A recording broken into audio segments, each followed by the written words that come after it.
Barron Trump stood at the lectern with his hands in his pockets, his posture holding the particular ease of a young man who had been told his entire life that he belonged wherever he was, that the name on his back was a passport to any room he wanted to enter, that the rules that applied to other people did not apply to him. He had just finished mocking Barack Obama's recent speech, doing impressions of the man's cadence, exaggerating the pauses, turning a serious moment into a comedy routine for an audience that was laughing because they were supposed to laugh, and not because the comedy was actually funny. He was smiling. The smile said, "I just said something clever and you all know it, and this room is mine now." He did not see Obama sitting at the edge of the stage with his hands folded, watching, waiting, his face holding the particular calm of a man who had been in rooms like this before and knew exactly what was about to happen, and was letting it happen on its own schedule. In approximately 12 seconds, Barron's smile would stop moving. He would stand at that lectern in front of 300 people who had paid to be there and realize that he had just made the biggest mistake of his young life. He would realize that mocking Barack Obama in front of a room full of people who respected Barack Obama was not the power move he thought it was. He would realize that the man he had been laughing at had been listening to every word and had been waiting for exactly this moment, and was now about to do something that Barron had not prepared for and could not defend against. But right now, in this moment, Barron was still smiling. He was still performing.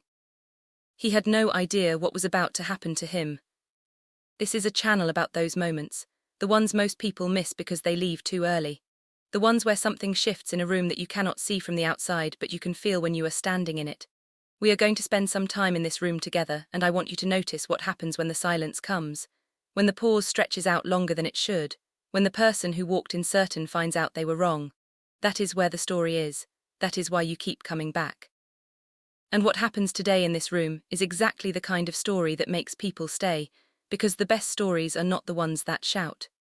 They are the ones that let the silence do the work and the truth arrive on its own schedule. To understand how Barron's mockery collapsed in on itself, we have to go back to the morning this all started. We have to go back to the email that arrived 3 weeks earlier, the invitation to a prestigious university alumni forum that was bringing together people from different generations and different backgrounds to discuss leadership and legacy, and the things that matter when you are trying to figure out what kind of person you want to be. Barack Obama had been asked to speak. He had considered saying no. He had been out of office for years and had developed a careful relationship with public appearances, agreeing to only the events that felt meaningful and declining the ones that felt like they were being used for someone else's purposes. But this event was different. It was being held at his alma mater, the place where he had spent 4 years becoming the person he would eventually become, the place that had shaped him in ways he still did not fully understand. He agreed to come. He did not know that Barron Trump had also been invited. He did not know that the organizers had put them on the same program deliberately, had engineered a confrontation that they believed would generate headlines and ticket sales, had decided that watching 2 very different kinds of Trumps and Obamas share a stage would be worth the risk of things going wrong. Obama found out 2 days before the event. He did not cancel. He had learned, in his years in public life, that running away from confrontations you did not choose was rarely the right move. He decided he would show up and be himself, and let whatever happened happen, and trust that the room would see through anything that was not genuine. Barron had been preparing for days. He was 23 years old and had never held a real job and had never faced a real consequence and had been raised in a world where his last name was enough to open any door and his father's money was enough to close any argument. He had watched his father on television for years and had learned the lesson that his father kept teaching anyone who would watch, which was that power was not about being right, it was about being loud, and that the way to win a fight was to attack before you were attacked and never show weakness no matter what. He had decided that this forum would be his moment, his chance to show the world that he was not just his father's son, that he had his own voice, his own opinions, his own willingness to say what he thought needed to be said. Even if it made other people uncomfortable. He had watched Obama's recent speech several times. He had taken notes on the parts he thought he could mock. He had practiced the impressions in front of a mirror. He had been told by his father's people that this was a good idea, that the audience would love it, that showing some edge would make him seem like a real person instead of the privileged kid everyone already knew he was. He believed them. He had every reason to believe them. He had been told his whole life that the things he did were good things, and that the people who criticized them were just jealous or biased or part of some conspiracy against his family. He did not know that the speech he was about to mock had been watched by millions of people who had found it meaningful, and that mocking it in front of an audience that included many of those people was not the power move he thought it was. The forum was held in a university auditorium that seated 500 people. The seats were filled. The audience was a mix of alumni and students and journalists, and the particular kind of people who show up to events that are supposed to be about ideas, but end up being about personalities and the collision between them. The stage was long and had 2 lecterns positioned at opposite ends, a physical reminder that the speakers were not there to agree with each other, but to offer different perspectives on the same questions. The lights were positioned to make everyone look important and slightly dramatic. The air was cold. The clock on the wall read 2:47. Barron spoke first. That was the arrangement. He would go before Obama so that Obama would have to respond to whatever Barron said, would have to either defend himself or let the attack land and move on. Barron had requested this order. He had believed it gave him an advantage. He had not considered the possibility that going first meant he would be the one who set the tone, and that the tone he set would be the tone that defined him for the rest of the event. He walked onto the stage at 2:52. He wore a dark suit and a tie that was slightly too bright, the kind of tie that said, "I want you to notice my tie," without actually saying the words. He had practiced the walk, had worked on it with a coach his father had hired for him years ago, had learned how to move through a room in a way that made people pay attention to the movement even before he said anything. He reached the lectern. He looked at the audience, he smiled. He was ready. He started with the expected language. He talked about leadership and legacy and the responsibility that comes with having opportunities that others do not have. He was smooth, he was polished. He was saying the things that people expected a young man from his background to say, the things that would make him seem thoughtful and prepared, and nothing like the chaos his father generated every time he walked into a room. The audience was listening. The cameras were recording. The room was doing what it was supposed to do, which was giving him a chance to show who he was and what he believed. And then at 3:04 something changed. He had been talking about authenticity and honesty, and the importance of saying what you actually think instead of what you think people want to hear. And then he said the words that changed everything, the words that he had been waiting to say since he arrived, the words that he believed would make the audience love him and make Obama look small. "Speaking of saying what you actually think," Barron said, and his voice shifted, became lighter, became the voice of someone who was about to do an impression of someone else. "I want to talk about something my predecessor on this stage has been talking about lately. President Obama gave a speech recently about unity and coming together and all that stuff, and I watched it. I watched the whole thing, and I have to say it was one of the most remarkable performances I have ever seen. The way he pauses, the way he looks at the camera like he is about to tell you something profound. The way he says things like, 'The arc of history is long, but it bends toward justice,' as if he invented that phrase and as if it means something in the real world, and not just in the world where speeches are filmed and shared, and believed by people who want to believe them." Barron paused. He was waiting for the laughter.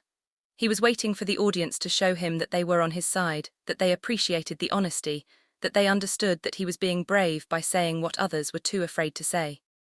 He was waiting for the moment when the polite applause turned into genuine applause, and he knew he had won the room. The silence that followed was 12 seconds long. This was the first silence. It came right at the 8-minute mark, right on schedule, the silence that builds the kind of audience that keeps watching videos like this one. It was the silence of a room tea. Hat had just heard something it would not forget. It was the silence of an audience that was not laughing because they did not find what they had just heard funny or brave or honest, that was instead sitting in the particular stillness that happens when someone has overstepped, and everyone is waiting to see what happens next. Barron did not understand the silence. He thought it was anticipation. He thought the room was waiting for him to continue, to deliver more, to finish what he had started. He did not know that the room was waiting for Barack Obama to respond, and that whatever Obama said in the next few minutes would determine whether the silence was the silence of people who were on Barron's side, or the silence of people who were not. Barron kept going. He did not know how to stop. He had been coached to commit to the attack once he started it, to never halfway do anything, to go all the way even when going all the way meant going too far. He kept going. He did more impressions. He mocked Obama's gestures, his expressions, the way he clasped his hands in front of him like a professor about to deliver a lecture that no one asked for. He was performing. He was doing what he thought was the right thing. He was being the kind of person his father would have been proud of, the kind of person who did not back down, who hit hard, who showed no weakness. He did not see the faces in the audience that were not laughing. He did not see the expressions of the people who had come to hear Obama and were now watching a young man they did not know make a fool of himself in front of the man he was mocking. He was too focused on the performance to see what the performance was doing to the audience's perception of him. At 3:11 Barron finished. He stepped back from the lectern, he smiled. He waited for the applause, he expected the applause. He had done what he came to do, he had shown edge. He had been honest, he had said what others were too afraid to say. The applause was polite. It was not enthusiastic. It was the kind of applause that audiences give when they do not know what else to do, when they are not sure how to respond to something that did not land the way the person delivering it expected it to land. It was applause that was full of uncertainty and polite obligation, and the particular discomfort that happens when someone has just made a mistake in front of a large group of people, and everyone is pretending not to notice. Barron heard the difference. He had learned in his years of attending events like this one to hear the difference between applause that was genuine and applause that was polite. He had learned that genuine applause had a warmth to it that polite applause did not have, that genuine applause lifted you up, and polite applause just acknowledged that you had finished speaking.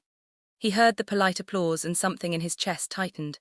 Something in his understanding of what was happening shifted. He had not won the room. He had done something else, something that he could not yet name, something that was beginning to feel like a mistake even though he did not want to admit it to himself. Obama walked onto the stage at 3:14. The applause for him was different, it was genuine. It had the warmth that Barron's had not had.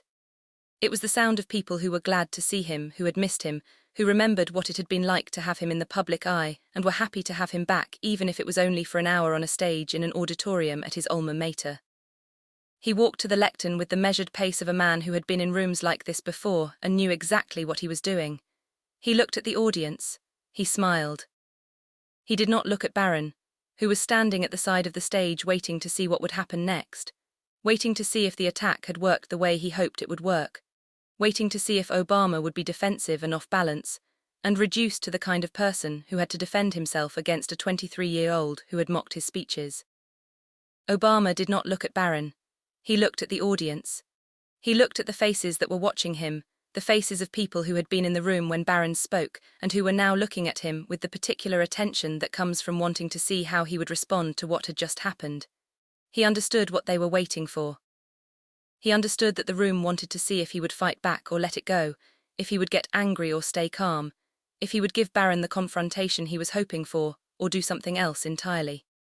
He had been thinking about this since he arrived at the venue, since he heard that Barron was going to speak before him, since he understood that the organizers had engineered this moment deliberately, and were now watching to see what would happen.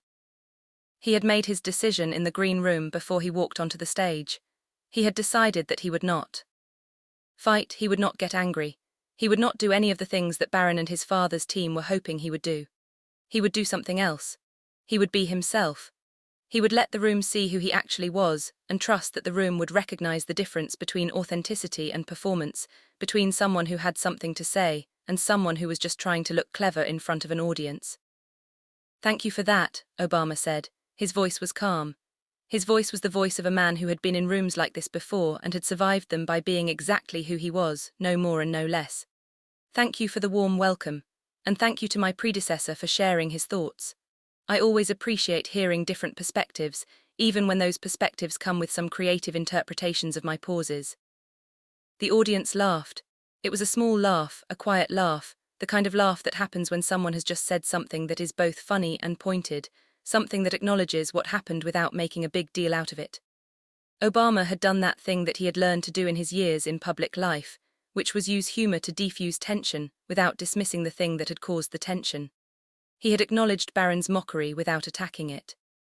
He had turned the moment into something that felt less like a confrontation and more like a conversation, which was exactly what the room needed to happen if it was going to move past what had just been said and towards something more meaningful. This is what composure looks like. This is what composure looks like when it is working. It is not the dramatic counterattack. It is not the devastating rebuttal. It is the choice to not give the attacker the reaction they are looking for, to not turn the room into a battlefield where everyone has to choose sides, to not make the moment about the attack when the attack was designed to be the only thing that mattered. Obama understood this. He had been understanding it his entire life, in the law offices where he had worked before he was a senator, in the state senate where he had learned how to survive in rooms full of people who did not want him there, in the years when he was running for president, and being told that a black man could never be elected, and proving them wrong one state at a time. He had learned that the best weapon against an attack was not another attack but a story, something that gave the audience something to hold on to, something that shifted the conversation from defense to something else, something that made the attack seem small by comparison. Barron was still standing at the side of the stage. He was watching Obama. He was trying to figure out what was happening. He had expected Obama to be defensive. He had expected anger. He had expected the kind of response that would confirm the narrative his father's team had built about Obama, which was that he was thin-skinned, that he could not take criticism, that he would crumble when confronted directly by someone who was not afraid of him. Instead, Obama was smiling. Obama was making jokes. Obama was treating the attack like it was a minor inconvenience and not the devastating blow Barron had intended it to be. Something was wrong. Something was not going the way it was supposed to go. Barron could feel it in his chest, the same tightening that had started during his own speech when he heard the polite applause and understood that something had gone wrong. He did not know what to do about it. He did not have a plan for what came next. He had been so focused on the attack that he had not thought about what would happen if the attack did not land the way he expected it to land. Obama continued. He talked about leadership. He talked about the responsibility that comes with having a platform, with being able to speak and knowing that people are listening. He talked about the difference between speeches that are meant to sound good and speeches that are meant to change something, between performances that are designed to win applause and actual commitments that require sacrifice and risk. He was good. He was always good. He was the kind of good that made the audience forget they were watching a performance and start believing they were seeing a person. The kind of good that came from decades of practice and a natural understanding of how to communicate with people who were watching from home. And then at 3:29, something happened that Barron did not expect. Obama had been talking about the importance of substance over style, about how easy it was to get caught up in the performance of leadership and lose sight of the actual work. And then he paused. He looked at the audience. He looked at Barron. For the first time since he had walked onto the stage, he looked directly at the young man who had mocked him, and he smiled. It was not an angry smile. It was not a triumphant smile. It was the smile. A person who had been waiting for exactly this moment, and was about to do something that Barron had not prepared for and could not defend against. "You know," Obama said, and his voice was calm, the way it had been calm the whole time, without anger, without aggression, without any of the things that Barron would have used as evidence that he had struck a nerve. "My predecessor made some interesting observations about my speaking style. He mentioned the pauses. He mentioned the gestures. He mentioned the way I look at the camera like I am about to say something profound. I want to address one of those observations directly, because I think it actually illustrates something important about leadership." Barron's smile had stopped moving. It was still there on his face, but it was not doing what it was supposed to do. It was not the smile of a person who was in control. It was the smile of a person who was watching something happen that they did not understand and did not know how to respond to. He said that I say things like the arc of history is long but it bends toward justice, as if I invented that phrase. He is right, I did not invent that phrase. It was written by a man named Theodore Parker, a Unitarian minister who lived in the 1850s. He was an abolitionist. He believed that slavery was wrong and that the country would eventually have to confront that wrong and correct it. He wrote those words more than 100 years before I was born. And they were quoted by Dr. Martin Luther King Jr. during the Civil Rights Movement. And they were quoted by others during the women's suffrage movement and the labor movement and every movement since then, where people believed that things could be better than they were and were willing to fight to make them better. Obama paused. He looked at Barron. The room was silent. Everyone was waiting to see what would happen next. "So when my predecessor mocks that phrase," Obama said, "I have to ask him a question. What exactly is he mocking? Is he mocking the idea that justice will eventually prevail? Is he mocking the belief that the arc of history bends toward something good?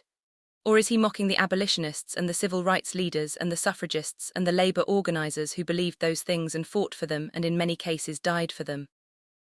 I am asking because I genuinely do not understand what he is trying to say. And I think the reason I do not understand is that there is nothing to understand. There is no substance behind the mockery.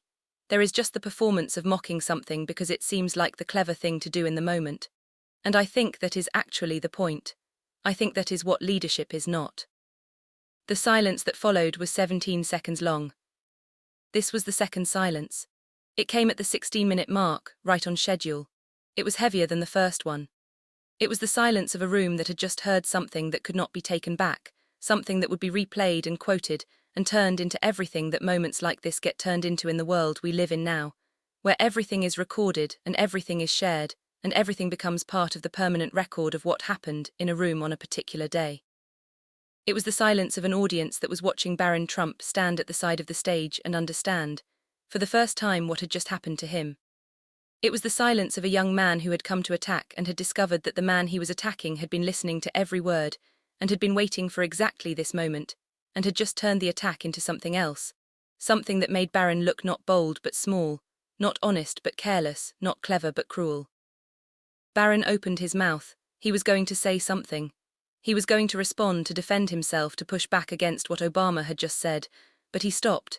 He did not know what to say. He had not been prepared for this. He had been prepared to attack. He had not been prepared to be mirror-checked.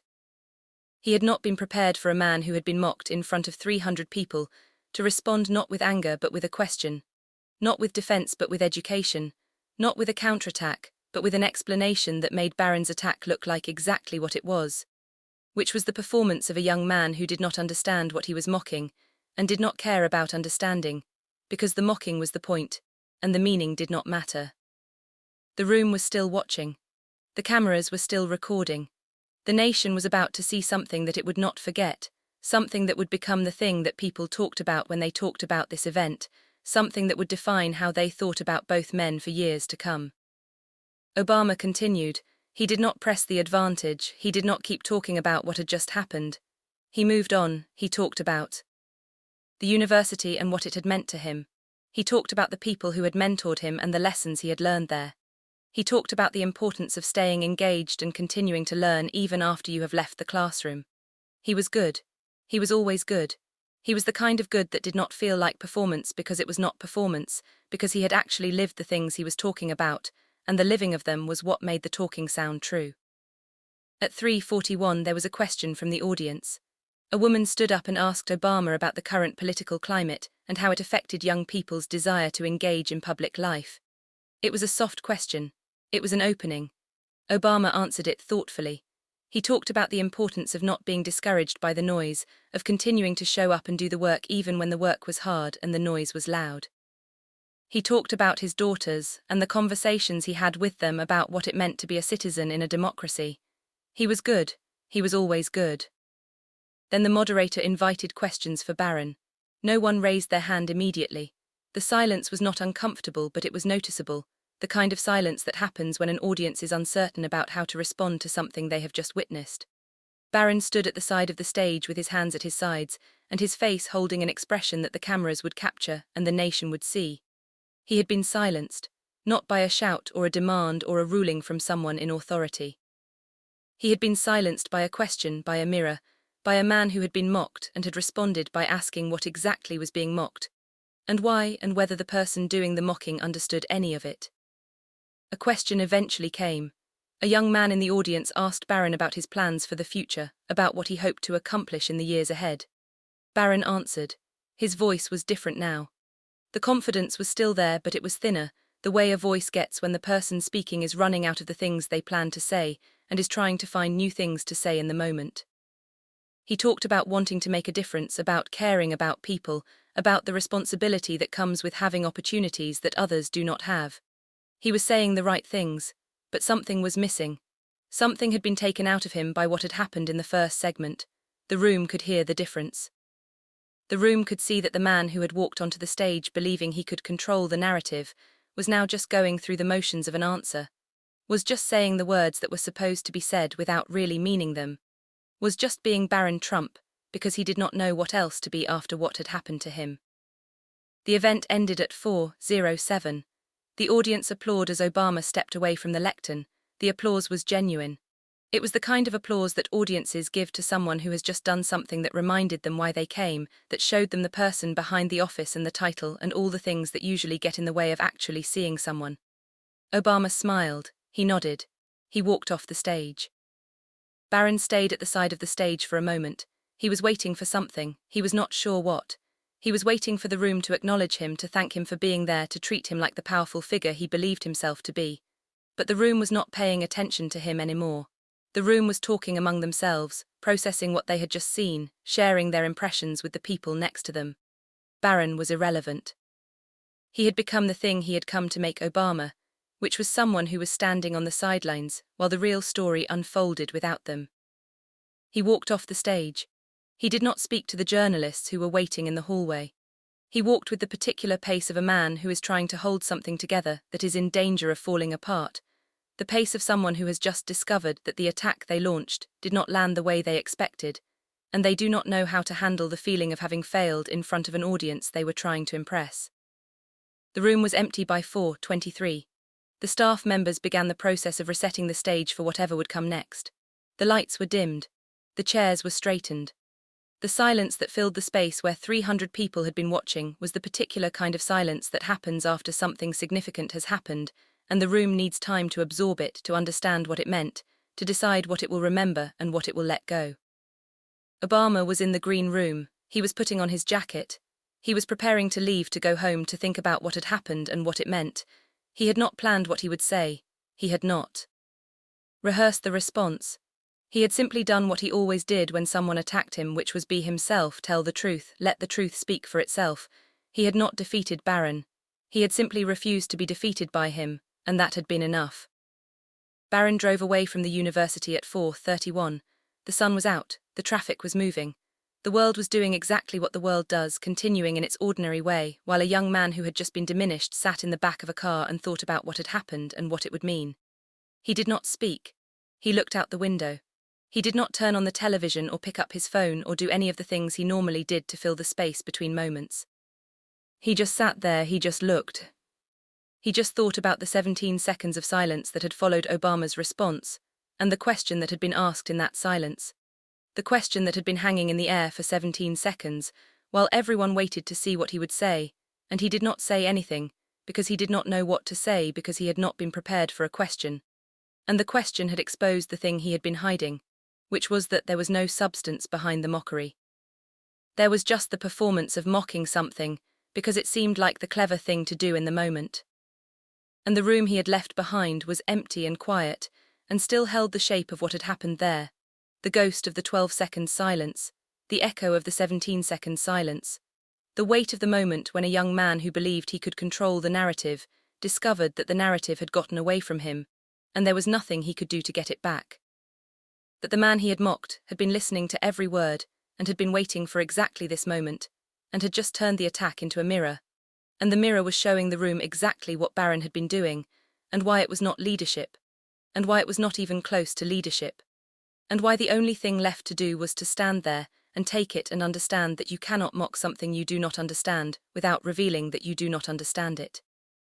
Without showing the room that the performance is all you have, and when the performance is stripped away, there is nothing underneath it but the desire to be noticed, and the willingness to do whatever it takes to be noticed, even if what you do hurts someone else, and does not actually say anything meaningful about who you are or what you believe. This story will keep working for the people who watched it the way it worked for the people in that room. The ones who stayed until the end. The ones who understood that the best moments are not the ones that shout. They are the ones that sit quietly and wait for you to understand what has happened and what it means, and why it will matter long after the room has emptied, and the lights have been turned off, and the only thing left is the truth, sitting on the stage, holding up the mirror, showing everyone what was there all along. That is the story. That is the silence. That is the thing that stays with you after the room is empty, and the transcript is sealed, and the cameras have moved on to the next thing, and the young man who mocked someone in front of everyone has gone somewhere to be alone with what happened and what it will mean for everything that comes next. The attack was real, the performance was real, the confidence was real, but so was the question, and the question does not care about attacks or performances or confidence. The question only shows what is there. And what was there in that room on that day was a young man who had been caught in his own words and did not know how to get out of them, who had mocked something he did not understand and been shown, in the most gentle and devastating way possible, exactly what he had been doing, and why it was not the brave, honest thing he thought it was, but the careless, unthinking thing that happens when someone confuses the performance of confidence with the substance of it, and does not realize, until it is too late, that the room has seen through the performance, and is waiting to see what happens next. That is the end of the story. But it is not the end of what the story means. Because the story is not really about Barron Trump or Barack Obama or a university auditorium on a particular afternoon.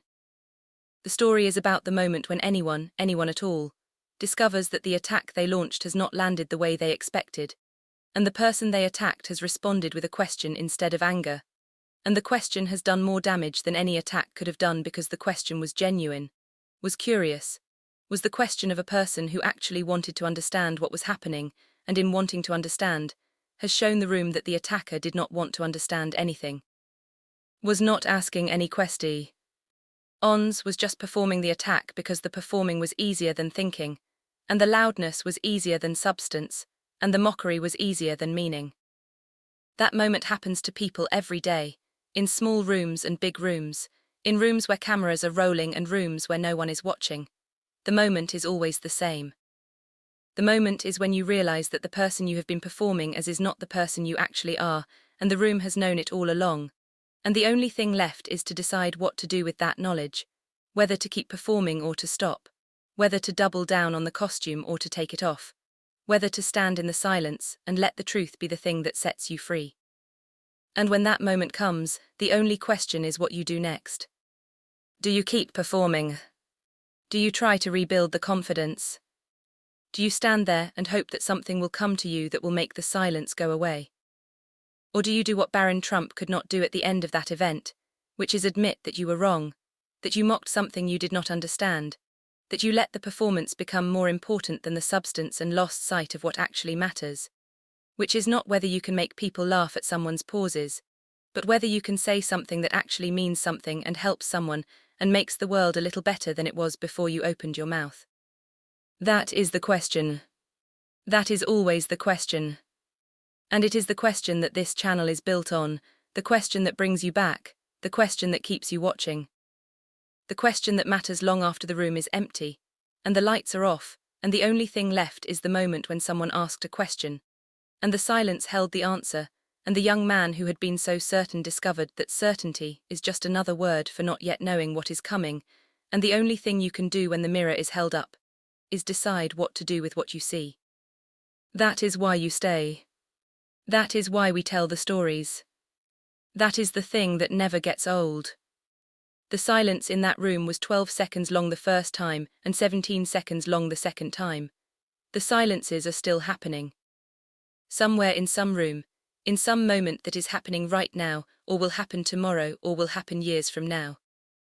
There is a silence that is exactly that long and exactly that heavy and exactly that full of the moment, when a person discovers that the attack has not landed, and the person they attacked has responded with a question, and the question has done more damage than any attack could have done because the question was genuine, and the attack was not, and the room knows the difference, and the room is waiting to see what happens next.